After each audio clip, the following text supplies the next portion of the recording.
The Arctic wind howled across the icy plains, biting at anything it could touch. The sun hung low on the horizon, casting long shadows over the barren landscape.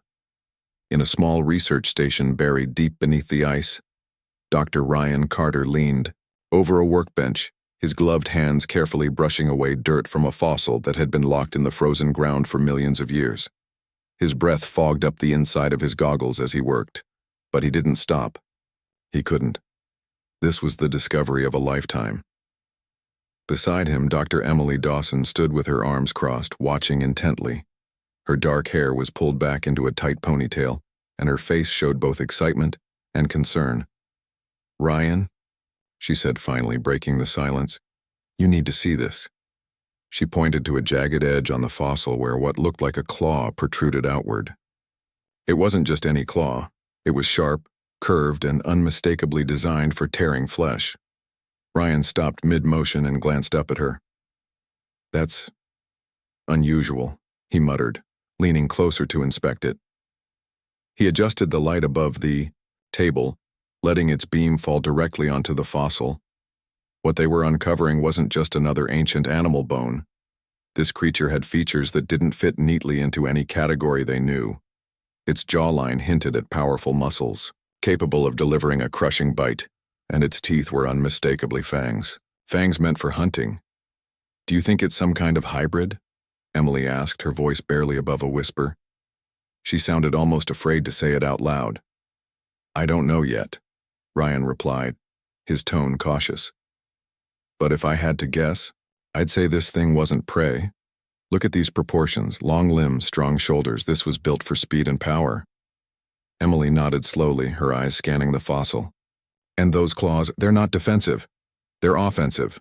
This thing hunted." For a moment, neither of them spoke. The weight of what they were saying sank in. Most animals evolved traits to protect themselves from predators. Thick hides, horns, or spikes. But this creature, it was different. Every feature suggested it was a hunter, not someone trying to avoid becoming dinner. Later that evening, after hours spent meticulously cleaning and examining the fossil, Ryan and Emily gathered around a computer screen in the lab. They weren't the only ones there. Their team included 3 other scientists who had joined them on this expedition. There was Alex Bennett, a geologist with a knack for finding hidden treasures in the earth; Laura Hayes, a behavioral psychologist fascinated by the way instincts shaped behavior; and Jake Miller, a tech expert whose job was to document everything digitally. "This changes everything," Emily said, breaking the quiet hum of conversation. She clicked through images of the fossil on the screen, highlighting specific areas. "We've always assumed humans evolved alongside other primates, right? Herbivores or omnivores adapting to survive. But look at this." She zoomed in on the teeth again. "These aren't the teeth of something eating plants. These are the teeth of a predator." Jake whistled softly under his breath. "So you're saying we might have descended from killers instead of gatherers?" "It's possible," Ryan interjected. "Think about it. Early humans used tools, fire, language, all things that gave them an advantage over other species. But what if those behaviors came later? What if before all that we were already apex predators?" Laura frowned, tapping her pen against the desk. "If that's true, then why haven't we seen more evidence of it before now? Why does every textbook say we evolved from creatures that avoided danger rather than sought it out?" "That's the million-dollar question," Ryan admitted. "Maybe we've been looking in the wrong places. Or maybe someone didn't want us to find this." The room fell silent at his words. The idea that their discovery might be controversial or even dangerous hadn't occurred to most of them until now. But Ryan had a point. If humanity's origins were tied to predators rather than prey, it would challenge everything people thought they knew about themselves. And not everyone would welcome such a revelation. Over the next few days, the team worked tirelessly to analyze the fossil further. Emily focused on extracting DNA samples, hoping to confirm whether the creature was related to modern humans. Meanwhile, Alex and Jake scoured the surrounding area for additional clues. The excavation site itself was peculiar, a shallow pit surrounded by strange markings etched into the ice. At first, They dismissed them as natural formations caused by shifting glaciers. But the more they studied them, the less random they seemed. These patterns, they're deliberate, Alex said one afternoon, kneeling beside a particularly intricate design. Look at the symmetry here. Someone, or something made these. Ryan joined him, crouching down to get a better view. You think our proto-human hunters left these behind? It's possible, Alex replied. Maybe they used this place as a hunting ground. Or maybe it served some kind of ceremonial purpose. Back in the lab, Emily made a breakthrough. After countless hours of testing, she managed to isolate fragments of genetic material from the fossil. When she compared them to human DNA, the results were staggering. The creature wasn't just related to humans, it shared a direct lineage. More importantly, its genetic code contained markers associated with predatory behavior, heightened aggression, superior reflexes, and an unparalleled ability to track and ambush prey. This can't be right, Emily murmured, staring at the data on her screen. She ran the tests again, double-checking every step. But no matter how many times she recalculated, the conclusion remained the same. Humanity's ancestors hadn't just dabbled in hunting, they'd thrived because of it. As the days passed, the team grew increasingly uneasy. Strange things began happening around the facility. Equipment malfunctioned without explanation, supplies went missing. And late at night, when the wind died down, faint rumbling noises echoed through the tunnels, leading to the surface. None of it felt coincidental. Then came the warning. One morning as the team gathered for breakfast, a sealed envelope appeared on the dining table. Inside was a single sheet of paper bearing 2 words, "Stop now," no signature, no return address. Just those 2 chilling words typed in bold black letters. Ryan clenched his fists, feeling anger rise in his chest. Whoever sent this doesn't understand what we're dealing with, he said firmly. We're not stopping, not now. Emily nodded in agreement, though worry lingered in her expression. They'll come for us eventually, she said quietly. When they do, we need to be ready. Despite the growing tension, the team pressed on. They knew they were onto something monumental, something that could rewrite history. But they also knew they couldn't trust anyone outside their circle. Whatever secrets lay buried in the ice, they were determined to uncover them, even if it meant risking everything. As the Arctic winds continued to rage above, the researchers dug deeper into the past, unaware of the storm brewing beyond their isolated sanctuary. The days that followed the mysterious warning were tense. The team at the Arctic Research Station tried to carry on as usual, but the weight of the message hung over them like a dark cloud. Ryan Carter spent most of his time poring over the fossil, searching for answers.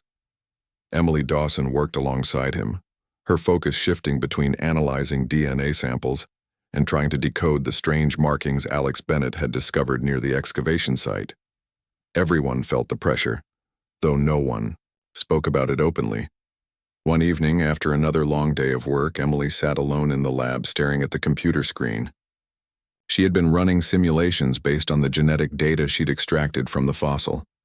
What she found kept her awake at night. The creature they had uncovered wasn't just related to humans. It shared traits with apex predators like wolves, big cats, and even sharks. Its hunting instincts weren't learned behaviors. They were hardwired into its very DNA. As she scrolled through pages of data, something caught her eye. A pattern emerged in the genetic sequences, one that hinted at more than just physical adaptations. These proto-humans didn't just hunt for food. They hunted strategically, almost ritualistically. Emily leaned closer to the screen, her heart racing. Could it be possible that early humans viewed hunting as more than survival? Was it a way of life, a culture passed down through generations? She printed out the findings and carried them to Ryan's quarters. He was sitting on the edge of his bunk, rubbing his temples. When he saw the papers in her hands, he straightened up, his curiosity outweighing his exhaustion. "What is it?" he asked, taking the sheets from her. "I think I figured out why these creatures were so successful," Emily said, sitting down across from him. "It wasn't just their bodies, it was their minds." Ryan scanned the documents, his brow furrowing. "You're saying they planned their hunts?" Not just planned, organized, Emily replied. Look at this sequence here. It shows heightened problem-solving skills, teamwork, and even communication. They didn't rely on brute force alone. They worked together, coordinated attacks, and adapted to their environment. Ryan let out a low whistle. So we're talking about intelligent hunters. Not scavengers or opportunists, but strategists. Exactly, Emily said. And if these traits are part of our genetic heritage, it means humanity's predatory instincts run deeper than anyone realized. The implications of Emily's discovery weighed heavily on both of them. If early humans were natural-born hunters, what did that say about modern society? Were aggression, competition, and dominance innate parts of human nature? Or had civilization managed to suppress those instincts over time?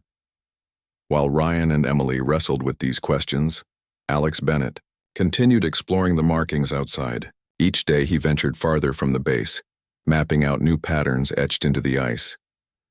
Some looked like spirals, others like grids, and still others resembled animals frozen mid-motion. To Alex, they seemed less like random carvings and more like symbols, perhaps even warnings.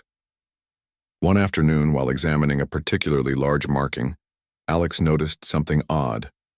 Beneath the layer of frost covering the design, there was a faint glow. At first, he thought it was a trick of the light, but as he brushed away more snow, the glow grew brighter. Heart pounding, Alex reached for his radio. "Ryan, you need to see this," he said, his voice trembling slightly. "I think I found something alive." Within minutes, Ryan and Emily arrived, bundled in heavy coats and boots.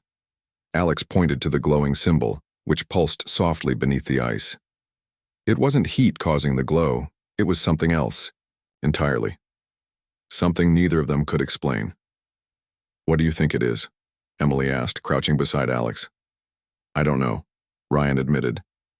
"But whatever it is, it's connected to the fossil, and whoever left these markings knew exactly what they were doing." Back at the lab, Jake Miller joined the discussion. As the team's tech expert, he had access to satellite imagery of the area dating back decades. Using advanced software, he overlaid old photos with the current layout of the markings. What he found shocked everyone. "These aren't random designs," Jake said, pointing to his laptop screen.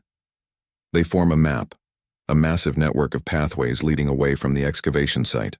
And look here." He zoomed in on a cluster of lines intersecting near the base. "This matches the fossil's location perfectly." "So someone, or something, knew this place would be important," Ryan said, pacing the room. "But who, and why go to such lengths to mark it?" Laura Hayes, who had been quietly observing the conversation, finally spoke up. "Maybe it wasn't about marking the site," she suggested. "Maybe it was about protecting it." Everyone turned to look at her. "Protecting it from what?" Emily asked. "From us," Laura replied. "Think about it. If this discovery gets out, it could change how people see themselves. Not everyone will react well to the idea of descending from predators. Some might use it to justify violence or oppression. Others might reject it outright, calling it fake news." Her words sent a chill through the room. For the first time, the team considered the possibility that their work wasn't just groundbreaking, it was dangerous. As the days passed, strange occurrences became more frequent. Equipment malfunctioned during critical moments, forcing the team to redo experiments. Supplies disappeared without explanation, leaving them short on essentials. One night, Ryan woke to the sound of footsteps echoing through the tunnels above the lab. He grabbed a flashlight and followed the noise, but by the time he reached the source, whoever or whatever had been there was gone. When he returned to the lab, he found Emily waiting for him, wide-eyed and pale. In her hand was another envelope, identical to the first. Inside was a single photograph, an aerial view of their base surrounded by military vehicles. "They're coming," Emily whispered. Ryan clenched his jaw, anger flashing in his eyes. "We can't let them take this from us," he said firmly. "If we stop now, the truth dies with us." Emily nodded, though fear lingered in her expression. "Then we need a plan, because when they get here, they won't leave empty-handed." Over the next few hours, the team scrambled to secure the evidence. Ryan and Emily packed the fossil fragments and genetic samples into waterproof containers, preparing to smuggle them out of the facility. Alex volunteered to stay behind and create a diversion, while Jake worked on encrypting the digital files so they couldn't be traced. Laura focused on documenting everything in detail, ensuring that even if the worst happened, the world would eventually learn the truth. By dawn, the preparations were complete. The team gathered in the lab for one final meeting. Tension filled the air as they reviewed their roles one last time. "This isn't just about science anymore," Ryan said, his voice steady despite the gravity of the situation. "It's about giving humanity a chance to understand where we came from, and maybe, just maybe, where we're going." No one spoke as they parted ways, each carrying the weight of their mission. Outside, the Arctic winds howled louder than ever, as if nature itself sensed the storm brewing on the horizon. Whatever lay ahead, the team knew they couldn't turn back now. The truth was too important to bury and too dangerous to ignore. The escape from the Arctic research station was anything but smooth. Ryan Carter and Emily Dawson moved quickly, their breaths visible in the freezing air as they trudged through knee-deep snow. The containers holding the fossil fragments and genetic samples were strapped securely to their backs, wrapped in layers of insulation to protect them from the harsh cold. Every step felt heavier than the last, not just because of the weight they carried, but because of the knowledge that time was running out. Behind them, Alex Bennett stayed behind at the base, ready to play his part. His job was simple yet dangerous: create enough noise and confusion to buy Ryan and Emily enough time to get away. As they reached the edge of the icy plateau, a loud explosion echoed in the distance. Both Ryan and Emily froze, turning back to see flames licking at the horizon where the research station once stood. "That's Alex," Emily said quietly, her voice trembling. "He did it." Ryan nodded, though his jaw tightened. "Let's hope it's enough." They pressed on, following a route Alex had mapped out for them earlier. It led to a secluded cabin deep in the wilderness, owned by one of Emily's childhood friends. The plan was risky, but it was their best shot at staying off the radar until they could figure out their next move.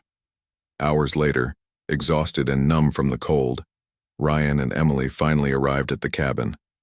Smoke curled lazily from the chimney, signaling warmth inside. Emily knocked softly, and moments later the door creaked open. A man in his late 30s stood there, his face lighting up with surprise when he saw Emily. "Emily?" he said, stepping aside to let them in. "What are you doing here?" "It's a long story, Alex," she replied, brushing past him into the cozy living room. "This is Ryan. We need your help." The man, whose name was Ben, closed the door behind them and locked it firmly. He eyed the containers on their backs with suspicion. "You two look like you've been through hell. What's going on?" Ryan took a seat by the fire, warming his hands while Emily explained everything.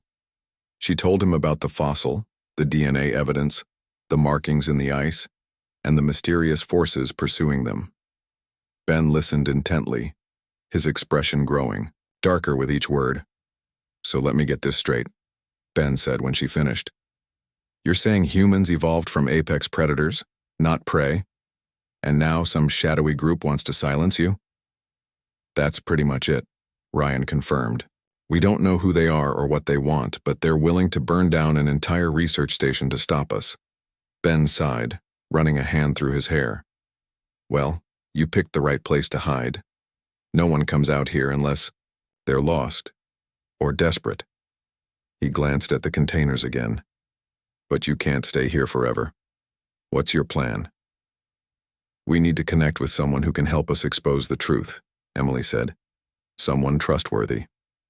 Ben nodded thoughtfully.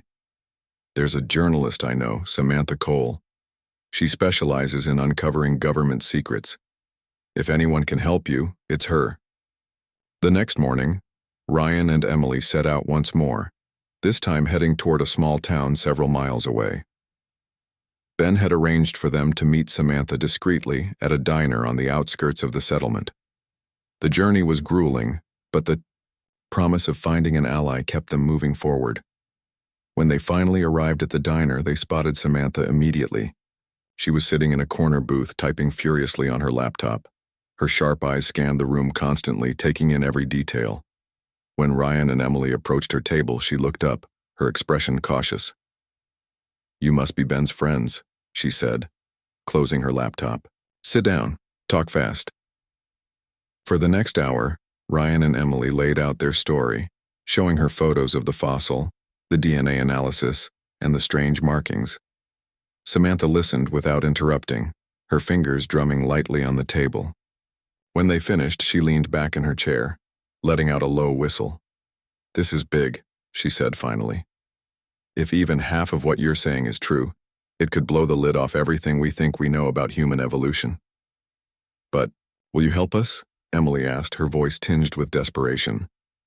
Samantha hesitated before nodding. "I'll do what I can, but you need to understand something. This isn't going to be easy. Whoever's after you has resources we can't even imagine. If we're going to take them on, we'll need to be smart." She pulled out a notebook and began jotting down ideas. "First, we secure the evidence. Second, we find a way to verify it independently. Third, we leak it to the public in a way that can't be silenced." Ryan nodded, relief washing over him. For the first time since the warning arrived, he felt like they had a fighting chance. Over the next few days, Samantha worked tirelessly to help them organize their findings. She introduced them to Dr. Laura Hayes, the behavioral psychologist, from the original team, who had managed to escape the Arctic base separately. Together, they pieced together a clearer picture of humanity's predatory origins, using both scientific data and historical context. Laura shared insights into how early humans might have used their hunting instincts not just for survival, but also for social cohesion. "Think about it," she said during one brainstorming session. "A hunting requires teamwork, communication, and trust. Those same skills later translated into building communities and civilizations. Our predatory nature didn't just shape our bodies, it shaped our minds." As the group delved deeper into the implications of their discovery, they realized they weren't just challenging scientific theories. They were confronting fundamental beliefs about human identity. People like to think of themselves as peaceful, cooperative beings. The idea that humanity descended from killers would shake that perception to its core. Despite their progress, danger loomed closer with each passing day. One evening, as they reviewed encrypted files Samantha had obtained from anonymous sources, they stumbled upon classified documents detailing Project Apex, a secret initiative aimed at enhancing human predatory instincts through genetic engineering. The project had been abandoned decades ago, but traces of it still existed in covert experiments conducted around the world. "What does this mean?" Emily asked, staring at the screen. "Are they trying to recreate our ancestors?" "It's worse than that," Samantha replied grimly. "They're trying to weaponize them." The revelation sent a chill through the room. If their pursuers were connected to Project Apex, then exposing the truth wasn't just about science. It was about stopping a potential global threat. With time running out, the group devised a bold plan.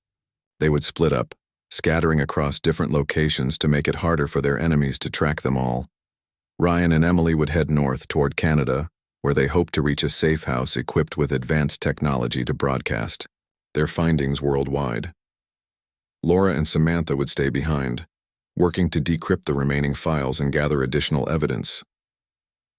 On the night of their departure, the team gathered outside the cabin for one final meeting. The air was thick with tension, but also determination. "No matter what happens," Ryan said, his voice firm, "we can't let them win. This isn't just about us, it's about giving humanity a choice. Do we embrace our past, or do we let fear dictate our future?" One by one, the others nodded in agreement. Then, without another word, they parted ways, disappearing into the darkness. As Ryan and Emily drove off into the night, the weight of their mission settled heavily on their shoulders. They knew the road ahead would be fraught with danger, but they also knew they couldn't turn back. The truth was too important to bury and too powerful to ignore. The journey to Canada was long and exhausting. Ryan Carter and Emily Dawson drove through endless stretches of snow-covered roads, their car struggling against icy winds and poor visibility. They stopped only when absolutely necessary, keeping their heads low and avoiding any signs of surveillance. Every gas station, every diner, and every passing vehicle made them uneasy. They knew they were being hunted, though they couldn't see their pursuers yet. By the time they reached the safe house, a small cabin nestled deep in the Canadian wilderness, they were both physically and mentally drained. The cabin belonged to an old colleague of Ryan's, someone who had promised to keep it stocked with supplies in case of emergencies. It wasn't luxurious, but it was secure, with thick walls and no nearby neighbors. For the first time in days, Ryan and Emily allowed themselves a moment to breathe. Inside, they found a note left by the owner. "Stay safe. Trust no one." Beneath it was a key to a hidden compartment under the floorboards. Inside the compartment, they discovered a satellite phone, a laptop, and several encrypted drives. Whoever owned this place had prepared for situations like theirs.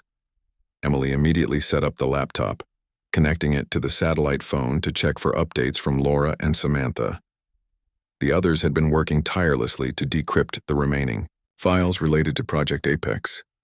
When the screen lit up with new messages, Emily felt a surge of hope, but as she read through the information, her expression darkened. "What is it?" Ryan asked, noticing the change in her demeanor. "They've traced our movements," Emily said, her voice tight. "Whoever's after us knows we're heading north. They're closing in." Ryan clenched his fists, frustration boiling inside him. "How? We've been careful." "It doesn't matter how," Emily replied. "What matters is that we need to move faster. If we don't get the evidence out soon, they'll silence us before we can share it." The next morning, they received a call from Samantha. Her voice was tense, but determined. "We've uncovered something big," she said. Project Apex wasn't just about enhancing predatory instincts, it was about creating soldiers. Super soldiers designed to dominate on the battlefield. Ryan frowned. "So this isn't just about science, it's about power." "Exactly," Samantha confirmed. "And if they succeed, humanity will never be the same. You need to release the data now while you still can." "But how?" Emily asked. "If we go public too soon, they'll discredit us. We need proof, something undeniable." Santana paused, then said, "There's a journalist I trust. His name is Mark Ellis. He has contacts all over the world. If anyone can help us verify the evidence and get it out safely, it's him." Ryan and Emily exchanged glances. They didn't have much choice. Time was running out and their enemies were getting closer. "All right," Ryan said finally. "Send us his info. We'll reach out." Reaching Mark Ellis proved more difficult than expected. The journalist was cautious, refusing to meet in person until he was certain the information was legitimate. After hours of back-and-forth communication, he agreed to send a courier to pick up the encrypted drives containing the fossil data and DNA analysis. The meeting point was a remote rest stop along a desolate highway. Ryan and Emily arrived early, parking their car out of sight and waiting in silence. The tension was palpable. Every passing truck made them flinch, and every distant sound seemed louder than it should be. Finally, a black sedan pulled into the lot, its windows tinted and its engine idling softly. A man stepped out, dressed in a plain jacket and jeans. He approached cautiously, holding up his hands to show he meant no harm. "Are you Ryan and Emily?" he asked. "Yes," Ryan replied, stepping forward. "You're here for the drives?" The man nodded, extending a hand. "Give them to me. Mark will take care of the rest." For a moment, Ryan hesitated. Something about the situation felt off. He glanced at Emily, who gave him a slight nod. Trusting their instincts, they handed over the drives. As the courier turned to leave, Ryan called out, "Wait, tell Mark we're counting on him." The man didn't respond. He simply climbed back into the sedan and drove away. Hours later, Ryan and Emily received another message from Samantha. It was short and chilling. "They intercepted the courier. The drives are gone." Emily sank onto the couch, her face pale. "They beat us again." Ryan paced the room, his mind racing. "Not entirely. We still have the original fossils. Without..." them, the data means nothing. But how do we get them? Emily asked. The military practically owns the Arctic base now. We don't have a choice, Ryan said firmly. We go back. The plan was risky, bordering on suicidal. Returning to the Arctic meant walking straight into the lion's den, but Ryan and Emily knew it was their only chance. With the help of Ben, who still controlled access to certain routes through the wilderness, they mapped out a stealthy approach to the excavation site. Their goal was simple: retrieve the fossils and escape undetected. When they arrived, the landscape looked vastly different from when they'd left. Military vehicles patrolled the area, and armed guards stood watch outside the facility. Ryan and Emily moved carefully, using the cover of darkness and natural terrain to avoid detection. It took hours, but they eventually reached the entrance to the underground lab. Inside, the place was eerily quiet. Most of the equipment had been dismantled or destroyed, leaving behind only empty shelves and scattered debris. Ryan led the way to the storage room where the fossils had been kept. To their relief, the containers were still there, untouched. As they loaded the fossils into backpacks, a sudden noise startled them. Footsteps echoed down the hallway, growing louder with each second. Ryan grabbed Emily's arm, pulling her toward a side exit. They slipped out just as a group of soldiers entered the room, their flashlights cutting through the darkness. Outside, the cold air stung their faces as they ran for cover. Gunfire erupted behind them, bullets whizzing past their heads. Ryan and Emily ducked behind boulders and snowdrifts, trying to lose their pursuers in the maze-like terrain. Their hearts pounded as adrenaline coursed through their veins. Finally, they reached a narrow crevice leading to an underground tunnel Alex had shown them during their initial exploration. Squeezing through the opening, they disappeared into the shadows, leaving their pursuers behind. Once they were safe, Ryan and Emily collapsed onto the frozen ground, gasping for breath. They had done it. They had retrieved the fossils. But their victory was bittersweet. The cost of their mission weighed heavily on them, and they knew the fight was far from over. We did it, Emily said softly, breaking the silence. But now what? Ryan looked at her, his expression resolute. Now we expose the truth, no matter what it takes. In that moment, they realized they weren't just fighting for themselves. They were fighting for humanity's right to know its own story, to confront its past and decide its future, and they wouldn't stop until the whole world heard what they had to say. The underground tunnel was cold and damp, its narrow walls pressing in on Ryan Carter and Emily Dawson as they caught their breath. The sound of distant gunfire above them faded into silence, replaced by the steady drip of melting ice and the echo of their own footsteps. For a moment, they allowed themselves to believe they were safe, but only for a moment. Both knew that safety was fleeting, especially now. Ryan broke the silence first. We can't stay here, he said, his voice low but firm. They'll search every inch of this place until they find us. Emily nodded, adjusting the straps of her backpack to better distribute the weight of the fossils inside. Where do we go next? Back to Canada? Ryan hesitated. No, they'll expect that we need somewhere completely off the grid, somewhere they won't think to look. He pulled out a map Alex had given them before they left the cabin. It showed a network of old mining tunnels spread across the Arctic wilderness, some leading to abandoned outposts used decades ago by prospectors. One such outpost stood near the edge of a frozen lake, far enough from the military base to offer temporary refuge.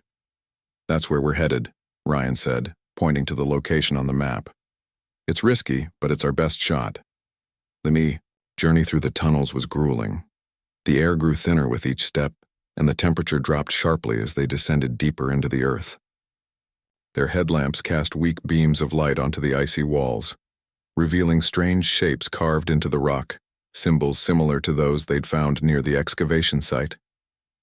Emily paused to examine one, tracing her fingers over its jagged lines. These markings are everywhere, she murmured. Whoever made them must have traveled these tunnels long before we did. Maybe they were trying to warn others, Ryan suggested. Or maybe they were marking their territory. Emily shivered, though whether from the cold or unease, she couldn't tell. Either way, I don't like it. They pressed on, following the twists and turns of the labyrinthine passages until finally emerging into the open air. The frozen lake stretched out before them, its surface smooth and unbroken under the pale moonlight. On the far side, the silhouette of the abandoned outpost loomed against the horizon. As they approached the structure, Ryan noticed signs of recent activity, fresh footprints in the snow, discarded supplies, and even a faint trail of smoke rising from a chimney. Someone else was here. Stay close, Ryan whispered, drawing a small knife from his belt. We don't know who or what we're dealing with. Inside, they found an unexpected ally, Jake Miller, the tech expert from their original team. He looked up in surprise when they entered, relief washing over his face. "You're alive," he exclaimed, lowering the rifle he'd been holding. "I thought you were captured, or worse." "We almost were," Emily admitted, setting down her pack. "What are you doing here?" "I followed your tracks after the explosion at the base," Jake explained. "When I realized you were heading north, I figured this would be a good spot to intercept you." Ryan glanced around the room, taking stock of the supplies Jake had gathered. "Good work, but we can't stay long. They'll find us eventually." Jake nodded grimly. "That's why I've been working on something." He gestured toward a corner of the room, where a makeshift radio setup sat on a table. "If we can boost the signal, we might be able to contact Samantha and Laura directly." Over the next few hours, the three of them worked together to assemble the equipment. Jake handled the technical details while Ryan and Emily kept watch, scanning the surrounding area for any sign of movement. When the radio finally crackled to life, they heard Samantha's voice on the other end. "This is Samantha, do you copy?" she asked, her tone urgent. "It's us," Ryan replied. "We retrieved the fossils, but they intercepted the courier." "How bad is it?" Samantha sighed audibly. "Bad. Whoever took the drives has already started spinning lies about your research. They're calling it a hoax, a conspiracy cooked up by rogue scientists. Mark Ellis went dark after the interception. We haven't heard from him since." "What about Laura?" Emily asked. "Is she okay?" "She's fine, for now," Samantha answered. "But she's being watched. She managed to send me more files before going offline." "Listen, there's no time to waste. You need to release everything you have right now. Use the fossils as proof. If people see the evidence firsthand, they'll have no choice but to believe you." Ryan exchanged a glance with Emily. "Understood, we'll figure out a way." After disconnecting the call, the group huddled around the table, brainstorming how to get the information out without getting caught. Jake suggested uploading the data to multiple secure servers simultaneously, making it impossible for their enemies to delete all copies. Emily proposed creating a video message explaining their findings, using the fossils as visual proof. Ryan agreed with both ideas but insisted they needed a fail-safe plan in case things went wrong. "We should split up again," he said. "One group stays here to monitor the upload process. The other heads south to deliver the physical evidence personally." "I'll stay," Jake volunteered immediately. "You two are better at staying under the radar. Besides, someone needs to make sure the upload goes through." Ryan nodded gratefully. "All right. Emily and I will take the fossils and meet up with Samantha and Laura once we're clear." The next morning, Ryan and Emily set out on foot, carrying the fossils wrapped in layers of protective material. The journey south was treacherous, with blizzards reducing visibility to almost zero and sub-zero temperatures testing their endurance. At times they considered turning back, but the thought of giving up kept them moving forward. On the third day, disaster struck.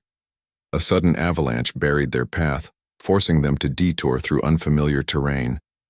As they navigated the new route, they stumbled upon a patrol of soldiers stationed near a ridge. There was no time to hide. The soldiers spotted them instantly.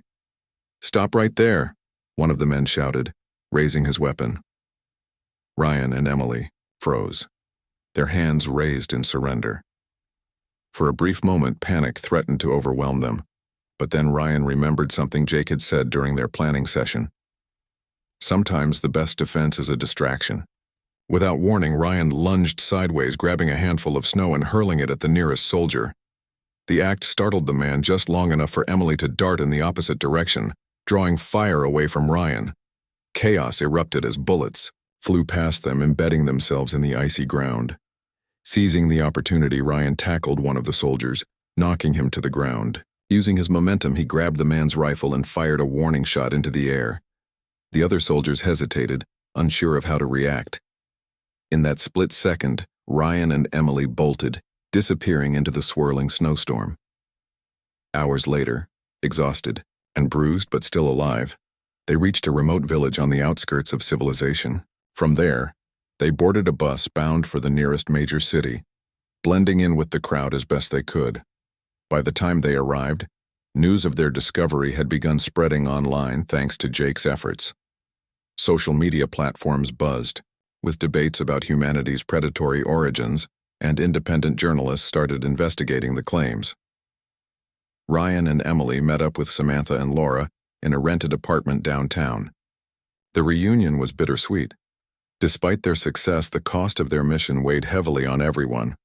Laura, in particular, seemed shaken, her usual calm demeanor replaced by anxiety. "They're not done with us," she said quietly. "Even if the truth gets out, they'll try to discredit it, or worse, bury it again." Ryan placed a reassuring hand on her shoulder. "Then we keep fighting. No matter what happens, we owe it to the world to tell this story." As dawn broke over the city skyline, the five of them sat together, watching the news unfold on television. For the first time in weeks, they allowed themselves a glimmer of hope. The truth was out there now, reaching ears and minds across the globe. Whether humanity chose to embrace it or reject it remained to be seen. But at least the choice was theirs to make. The days that followed the release of their findings were chaotic. News outlets around the world picked up the story, fueled by the video message Ryan and Emily had recorded and uploaded alongside the scientific data. The footage showed the fossils, in vivid detail, every claw-like structure, every fang, every jagged marking etched into the ancient bones. It was undeniable proof of humanity's predatory origins. But as expected, not everyone welcomed the revelation with open arms. Some embraced the discovery, seeing it as a chance to reevaluate what it meant to be human. Scientists praised the team for their groundbreaking work, calling it one of the most significant archaeological breakthroughs in history. Others, however, reacted with hostility. Politicians dismissed the evidence as dangerous pseudoscience, while religious leaders condemned it as an attack on faith and morality. Conspiracy theorists claimed the entire thing was fabricated, part of some larger agenda to destabilize society. Through it all, Ryan Carter and Emily Dawson stayed hidden, moving between safe houses to avoid detection. They knew the backlash would come. It always did when truth challenged deeply held beliefs. But they hadn't anticipated just how intense it would be. Social media exploded with heated debates, hashtags like humanity, not prey, and truth about origins trending worldwide. Protesters gathered outside universities and government buildings, holding signs that read, "We are not killers," or "Science over lies." Amidst the chaos, Samantha worked tirelessly behind the scenes, coordinating interviews and ensuring the team's safety. She arranged for them to speak with trusted journalists who could help amplify their message without putting them directly in the spotlight. Laura Hayes, meanwhile, focused on analyzing public reactions, studying how people processed the information and what it revealed about human psychology. "It's fascinating," Laura said during one late-night discussion. "People are struggling to reconcile this new narrative with their self-image. Some see it as empowering, a reminder of our resilience and adaptability. Others feel threatened, like acknowledging our predatory past undermines everything we've built." Ryan nodded thoughtfully. "Maybe that's why they're so quick to deny it. If we accept where we came from, we have to confront who we are. And that's scary." Despite the growing support, danger still loomed over the group. Their enemies hadn't given up. One night, as Ryan and Emily prepared to leave yet another safe house, armed men surrounded the building. Gunshots rang out, shattering windows and sending shards of glass flying. The team barely escaped through a back door, sprinting into the darkness as bullets whizzed past their heads. "This isn't over," Emily panted as they ducked into an alleyway. "They won't stop until they silence us." Ryan clenched his jaw, anger flashing in his eyes. "Then we make sure they can't. We spread the word wider, faster, louder. With Samantha's help, they organized a global broadcast. An unprecedented live event streamed across multiple platforms simultaneously.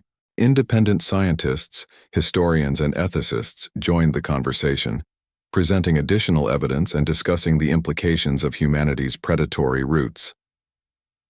The goal was simple: overwhelm the opposition with facts and transparency. On the day of the broadcast, Ryan and Emily stood side by side in front of cameras, their faces calm but resolute. Behind them, images of the fossils and DNA analysis filled the screen, accompanied by graphs and charts illustrating their findings. For centuries, Ryan began, his voice steady, we've told ourselves stories about where we come from. Stories that paint us as peaceful gatherers, survivors against all odds. But the truth is more complex and more incredible than any myth. Emily took over, her tone gentle yet firm. Our ancestors weren't just hunters, they were strategists, innovators and collaborators. Their instincts shaped not only our bodies but also our minds, and while those instincts may have driven conflict and competition, they also gave rise to cooperation, creativity, and culture. As the broadcast continued, viewers flooded social media with questions and comments. Many expressed gratitude for the clarity the team provided, while others remained skeptical. But even the skeptics couldn't ignore the overwhelming amount of evidence presented. By the end of the event, the tide seemed to shift.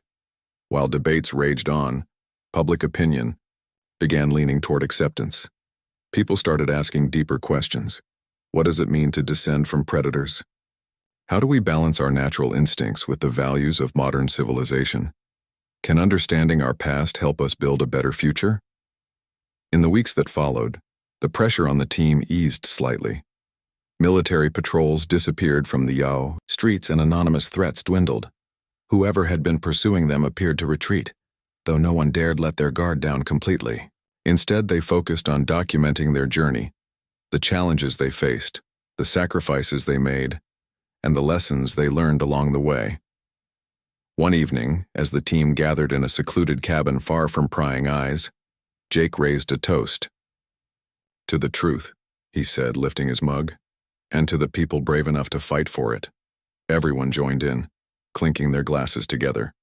For the first time in months, laughter filled the room, lightening the heavy atmosphere that had hung over them for so long. But amidst the celebration, Ryan couldn't shake a lingering sense of unease. He stepped outside, gazing up at the starry sky. The vastness of the universe reminded him of how small humanity truly was, and how much potential lay within its reach. You okay? Emily asked, joining him on the porch. Ryan nodded slowly. I keep thinking about what comes next. This discovery changes everything. Governments will rewrite policies, schools will update curriculums, people will start seeing themselves differently. But none of that matters if we don't use it to grow. Emily smiled faintly. That's the thing about evolution, it never stops. Maybe this is just another step forward. Ryan glanced at her, a spark of hope igniting in his chest. You're right. Humanity didn't become dominant because of brute strength or sharp teeth. We got here because of our ability to adapt, to learn, to cooperate. If we embrace that, maybe we can create something truly extraordinary. Months later, life began returning to normal, or as close to normal as possible after such a monumental event. Ryan and Emily returned to their respective fields, continuing their research while advocating for open dialogue about humanity's origins. Samantha published a best-selling book detailing their journey, inspiring readers to question their assumptions and seek out the truth. Laura launched a series of lectures exploring the intersection of science and ethics, challenging audiences to think critically about the implications of their discoveries. Even Jake found purpose in the aftermath, using his tech skills to develop tools that promoted transparency and accountability. Together, they formed a foundation dedicated to advancing knowledge and protecting freedom of inquiry. Though the scars of their ordeal remained, the team emerged stronger and more united than ever. They had faced unimaginable odds and prevailed, not because they were perfect, but because they believed in the power of truth to shape the future. As Ryan stood atop a hill overlooking a bustling city, he reflected on how far humanity had come since those primal days. Yes, humans had descended from predators, but they were also dreamers, builders, and healers. Their capacity for empathy and cooperation set them apart, proving that survival wasn't just about dominance, it was about connection. And perhaps, Ryan thought, that was the greatest discovery of all.